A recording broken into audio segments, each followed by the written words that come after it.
Você já parou para pensar como nasce a ideia de contar a história ambiental do Espírito Santo? Hoje a S Brasil tem o prazer de receber Luiz Fernando Schettino, autor do livro Raízes Profundas, para bater um papo com a gente.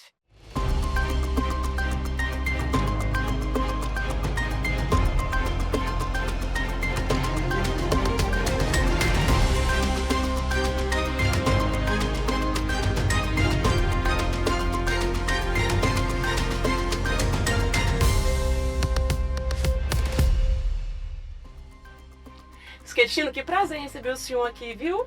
Eu é que agradeço de estar aqui, agradeço a você, a ES Brasil, a Nextion, por oportunizar da gente compartilhar com a população, com você que está nos assistindo, um pouco da história ambiental do Espírito Santo e um pouco da minha história, que faz parte dessa história, né?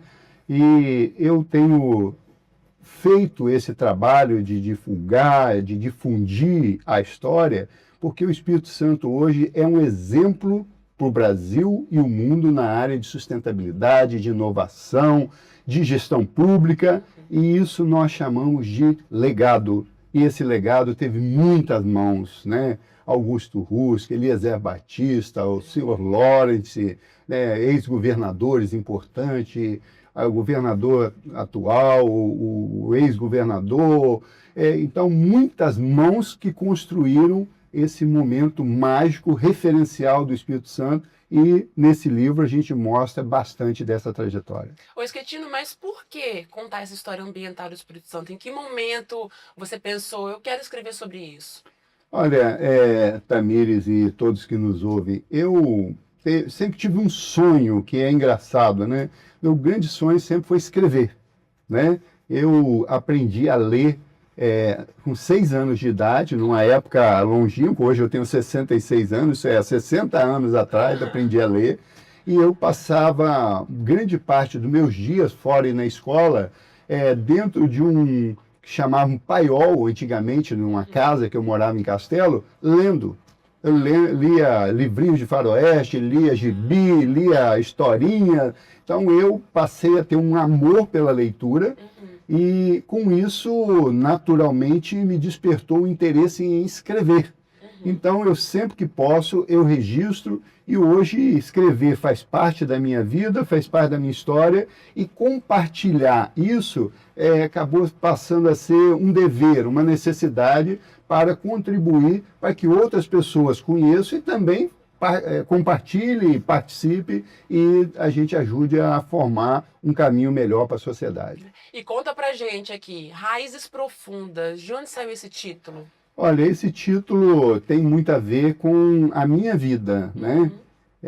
Primeiro, as minhas raízes de vida, da família, né? Meu pai foi um italiano que veio para o Brasil, chegou em 1934, foi tropeiro, caldeireiro, foi cozinheiro de navio, né? Foi, vamos chamar hoje, foi um chefe que fazia os banquetes de casamento. E a minha mãe, filha direta de imigrantes italianos, que foi lavradora, dona de casa e lavadeira de roupa. Minha mãe lavava roupa dentro de um rio, ainda em Venda Nova do Imigrante. No dia que eu nasci, a minha mãe lavou roupa até 5 e pouco da tarde dentro de um rio, para poder ganhar alguma coisa para ajudar o sustento da família. Então essas são as minhas raízes, a minha história. E junto com essas raízes, com essa história, está Castelo, a minha cidade, né? E Venda Nova do Imigrante, que fez parte da história da minha vida, da minha família. Então essas duas raízes, da história do meu pai, da minha mãe e das minhas queridas cidades, e consequentemente são raízes comuns a mim e a muitas pessoas do nosso querido Espírito Santo. E você nasceu em Venda Nova? Eu nasci em Venda Nova, porém numa época que Venda Nova era município de Castelo, e com 3 meses o meu pai definitivamente mudou-se para Castelo. Então eu sou, na verdade, nascido em Venda Nova, mas castelense, e sempre me vi castelense em todos os aspectos. Schettino, agora fala pra gente o que vamos encontrar nessa nova obra sua. Olha, vou encontrar uma sequência de matérias, de publicações que mostram o caminhar da minha história e o caminhar da história ambiental do Espírito Santo. Por exemplo, a criação da Polícia Ambiental do Espírito Santo. Ela nasceu de uma luta que nós tivemos quando eu fui diretor do ITCF, hoje IDAF, eu fui o primeiro diretor florestal do ITCF, e que nasceu o F por uma luta da Associação de Engenheiros Florestais do Espírito Santo, a AF, do qual eu fui presidente com muito orgulho, e esse trabalho para criar a parte florestal, que eu fui diretor florestal, presidente da associação, resultou na criação da Polícia Florestal do Espírito Santo, hoje Polícia Ambiental. Então, poucas pessoas sabem disso. Outra questão que tem aqui, até ontem eu conversava com algumas pessoas sobre isso. Eu fiz parte da SEMA, com C, Comissão Estadual do Meio Ambiente. Essa comissão, no governo Max Mauro, foi que gerou a criação da SEAMA, do Sistema Estadual do Meio Ambiente. Né? Então, você vê, nós criamos a parte florestal então, Secretaria de Agricultura, que era o ITC, passou a ITCF, depois participamos da criação da Secretaria Estadual do Meio Ambiente, o SEAMA, que era a Secretaria para Assuntos do Meio Ambiente, e hoje Secretaria de Estado de Meio Ambiente e Recursos Hídricos, da qual eu acabei sendo secretário por 2 gestões, na SEAMA antiga e na SEAMA moderna, no governo Vitor e no governo Paulo Artung. Aqui também tem uma outra parte muito importante, é a criação do Sistema Estadual de Ciência e Tecnologia.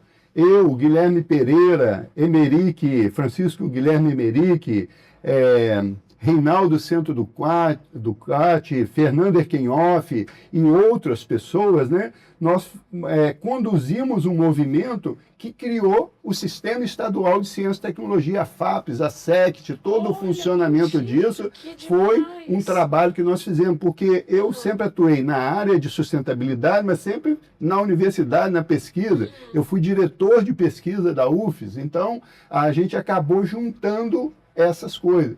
E do mesmo modo que aproveito para dizer, né, que eu fui diretor-geral da Agência de Energia, onde nós fizemos o Atlas da Bioenergia do Espírito Santo, que está disponível na internet, o Atlas Solar do Espírito Santo, implantamos os sistemas de eficiência energética, criamos política de tratar a eficiência energética nas escolas, nas comunidades, né? Fizemos o primeiro bairro solar do Estado do Espírito Santo, Serra Dourada 1, 2, 3, 4, em parceria com a EDP, com outras instituições.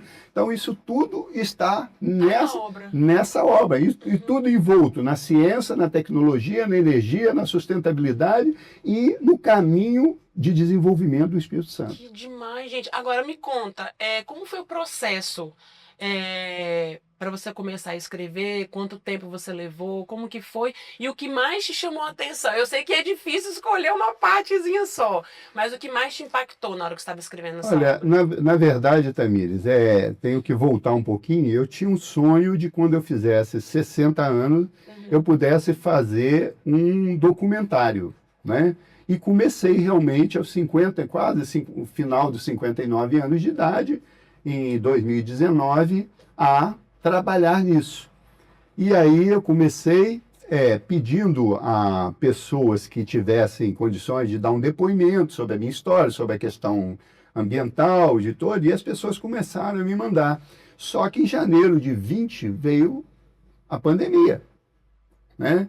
E aí a pandemia fez tudo, entre aspas, parar, mas eu continuei. Agora, o que acontece? Eu tenho um arquivo de documentos, que é uma relíquia, que eu um dia ainda espero, né? Estou com a ideia de criar um museu a céu aberto na região serrana. Olha, que e tal, que eu possa disponibilizar. Eu tenho centenas, milhares de matérias de jornais que eu cataloguei da minha história e da história ambiental do Espírito Santo. Então, eu aproveitei cerca de 300 e poucas, 400 dessas matérias para juntar e fazer uma seleção. E, paralelo a isso, aquela ideia que eu queria fazer aos 60 anos, que infelizmente só fiz aos 66 anos de idade. O mais importante é que fez, gente. Eu consegui fazer, além desse livro documental, um filme documental. Então, eu tenho um filme de 56 minutos que conta a minha trajetória e essa trajetória ambiental entremeada com mais de 50 entrevistas, depoimentos de pessoas nisso. Então, você perguntou, surgiu essa ideia, fui trabalhando e quero fazer aqui o registro. Eu consegui, depois de muita luta, encontrar um jovem brilhante chamado Thales Tabellini, que ele ajudou a organizar essa ideia, né? Um jovem realmente brilhante, é uma referência dessa nova geração que tem inteligência, vontade de trabalhar e dedicação, que ajudou-me, porque é um mar de informação, é uma quantidade incrível que a gente conseguiu traduzir num filme que eu fico orgulhoso, apresentei no Palácio Anchieta, né, com a presença do ex-governador e eterno governador Renato Casagrande, e apresentei na minha cidade, na querida Câmara de Castelo, e me emocionei porque nos dois locais foi muito recepcionado a apresentação do filme, e assim, as pessoas se emocionaram com a história, com a minha história e com a história ambiental que muita gente não conhece. E eu aproveito até para, estou colocando isso, não sei se estou falando demais aqui, né? Isso, fica à vontade. Eu fui, dentro da minha trajetória, além dessas coisas aí, eu fui subsecretário do Ministério de Ciência e Tecnologia em Brasília. Eu coordenei os maiores instituições de pesquisa do país, o INPE, o INPA Matemática, que faz a Olimpíada, o INPA, que é o Instituto Nacional da Amazônia, Laboratório Nacional de Computação Científica, Observatório Nacional, Laboratório Nacional de Astrofísica. São quase 20 instituições pelo país afora, e eu tive o privilégio de ser o subsecretário de coordenação dessas unidades de pesquisa no Ministério de Ciência e Tecnologia, né? Dirigente de altíssimos níveis, então a gente acabou contribuindo, eu consegui trabalhar coisas na Amazônia, fiz parte de debates importantes lá, em nível de Brasil, tive uma oportunidade que poucas pessoas têm. Eu fui o responsável por autorizar o lançamento pelo governo brasileiro de um satélite que faz monitoramento. É só a autorização de um equivalente a mim na China e eu aqui, e aí o satélite disparando, é uma emoção que você não coisa, até chegar lá em cima e por segundos, o silêncio aqui e lá, tudo interligado, para abrir as asas e começar a produzir energia, mandar as primeiras imagens, né? O satélite de $1 bilhão, você imagina se aquilo não funciona, né? Então, são coisas incríveis, inclusive foram feitas, à época, 5 réplicas daquela para cada país, uma para o presidente Xi Jinping, uma que era o presidente Lula também na época aqui, uma para o ministro de lá, outra para o ministro de cá, outra para o dirigente, não sei o que lá, em suma, uma para mim e uma para o meu equivalente lá, que eu tenho guardada a maquete daquele satélite. E para você que nos ouve, para ter ideia de como isso era um negócio tão importante, essa maquete vem com uma luva para você poder pegar a maquete. Caramba. E eu, na época, não tinha filho, e quando eu ganhei, falei, se Deus me permitir ter um filho, quando eu tiver 5 anos, eu vou lhe dar. E quando a minha filha fez 5 anos, eu falei, esse presente papai guardou para você. Me emociono e é emocionante, né? A minha filha tem uma réplica de um satélite que está por aí monitorando a Amazônia, monitorando o mundo, que o pai dela teve participação. Eu tenho foto lá, chinês de um lado, brasileiro do outro, e eu sentado coordenando uma reunião. Então, tem parte dessa história, está aqui, né?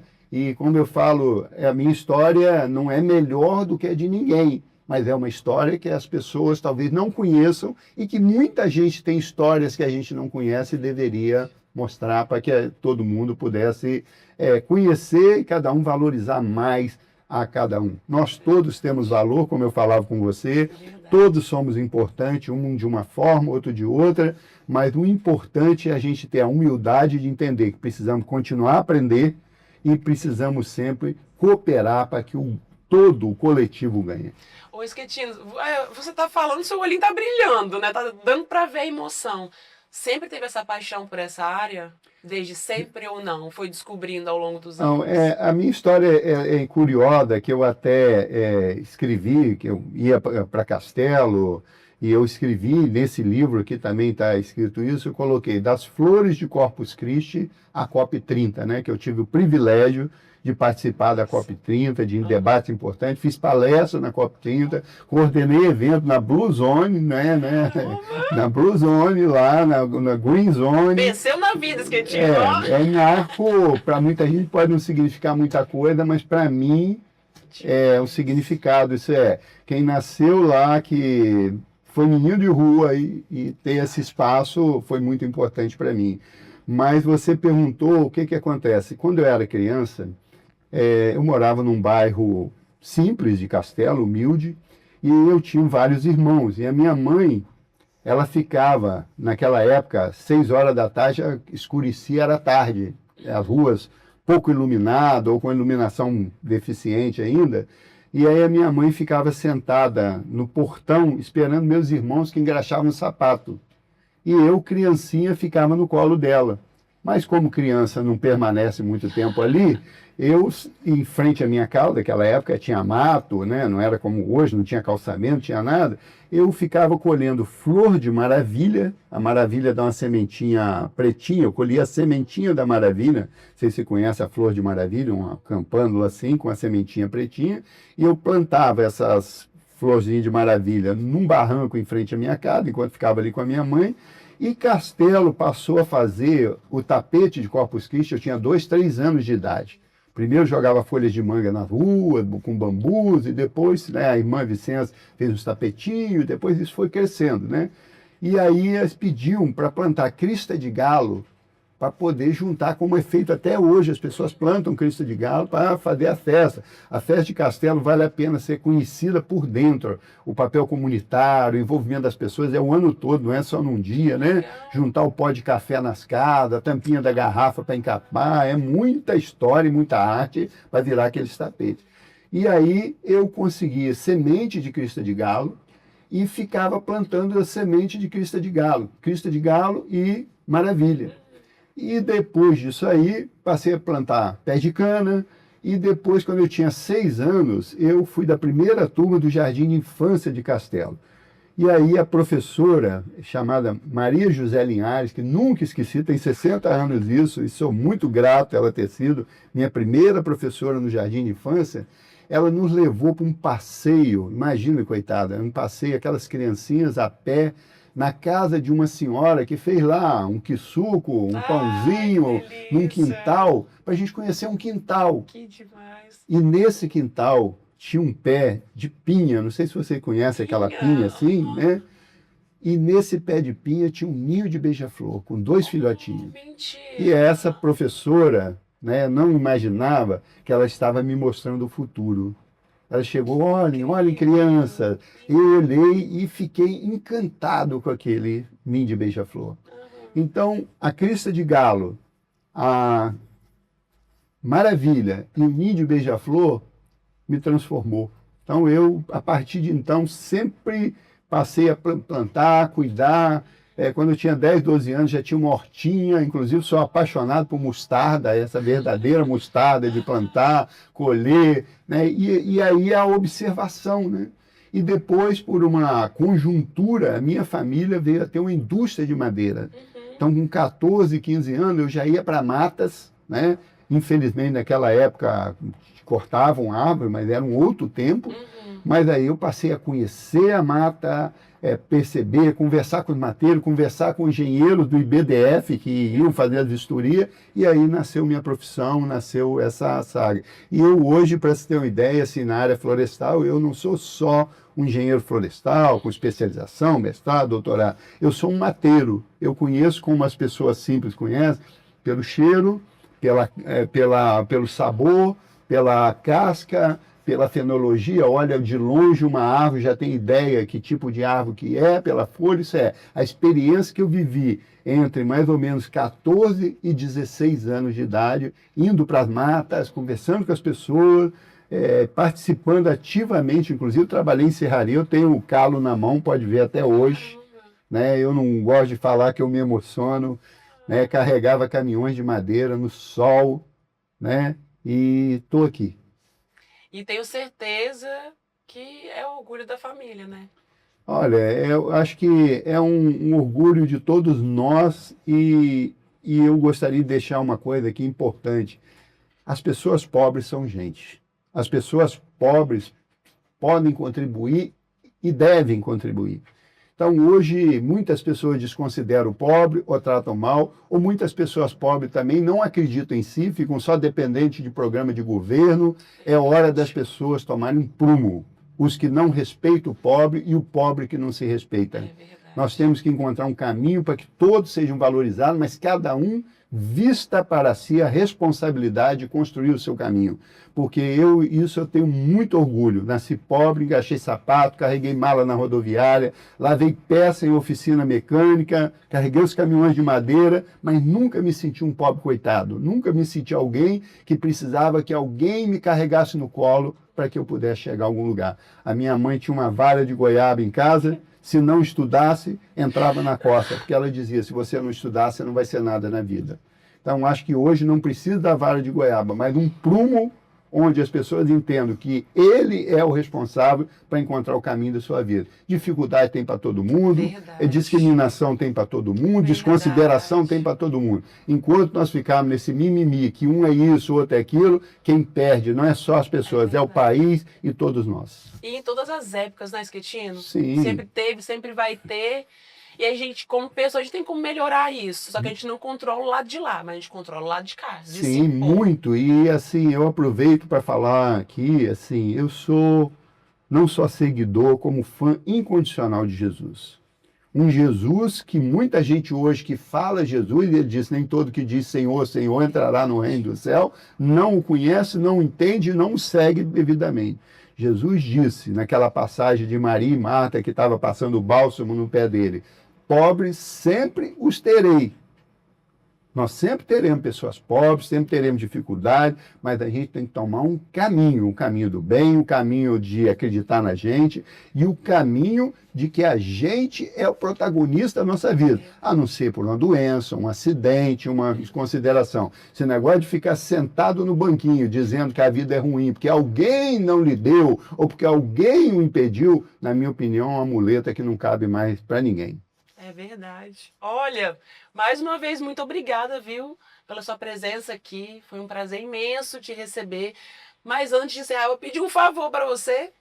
Fala pro pessoal de casa onde encontra o livro, onde assiste o seu filme, para te seguir, para ficar por dentro de tudo. Bom, para me seguir é fácil, eu estou no Instagram, apesar de que a minha conta é privada, tem que pedir lá. E eu vou confessar aqui, vocês podem não acreditar, tem milhares de pessoas na fila lá. Eu vou olhando com muito critério, não tenho interesse de ter milhões de seguidores, não ganho nada com isso, mas tenho interesse de ter pessoas boas, éticas e que respeitem os outros como amigo e como companheiro de redes sociais. Esse livro, eu fiz poucas unidades físicas, foi importante a sua pergunta. Eu estou destinando para bibliotecas, escolas, para locais onde as pessoas possam ter acesso. Agora, qualquer pessoa que queira ter o livro, é só entrar no Instagram, me mandar um e-mail, um WhatsApp, eu mando digital o livro para a pessoa sem nenhum custo. O filme, eu estou fazendo apresentações públicas, então fiz no Palácio Anchieta, fiz em Castelo, estou em andamento uma apresentação em Cachoeiro do Itapemirim, provavelmente alguma faculdade na Grande Vitória. Então, o objetivo é fazer apresentações coletivas do filme. Eu não mando o link para A, para B, para C, por direitos autorais, por várias questões. E também a ideia do filme para que se faça um debate, se fale coisas, não é só ver um filme lá e tal. E é outro que ele é longo, são 56 minutos, as pessoas precisam estar dispostas a tirar um tempo de suas vidas para ver aquilo lá. E eu gostaria muito que muitas pessoas vissem, como muitas já viram, e eu acredito que muitas verão esse filme, mas o importante é que as pessoas possam buscar seja no livro, no filme, entender assim que a minha ideia é inspirar outras pessoas. Não sou candidato a nada, não tenho interesse financeiro em nada disso aí. Meu interesse é inspirar as pessoas e, sem modéstia, mostrar orgulhosamente uma trajetória minha entrelaçada com a trajetória ambiental, de inovação, de ciência, de energia do Estado do Espírito Santo e, quiçá, do Brasil. Sensacional. Mais uma vez, muito obrigada pela presença do senhor. E não some não, hein? Por favor. Com certeza. Eu agradeço muito a todos que tiveram a paciência de nos acompanhar aqui e desejo que todos tenham um bom caminho, muita paz e lembre-se sempre que existe um cara fantástico chamado Jesus, o Senhor da vida. É isso. E para vocês que estão com a gente aqui até agora, continue nos acompanhando na sbrasil.com.br e também nas nossas redes sociais, viu? Até a próxima. Tchau!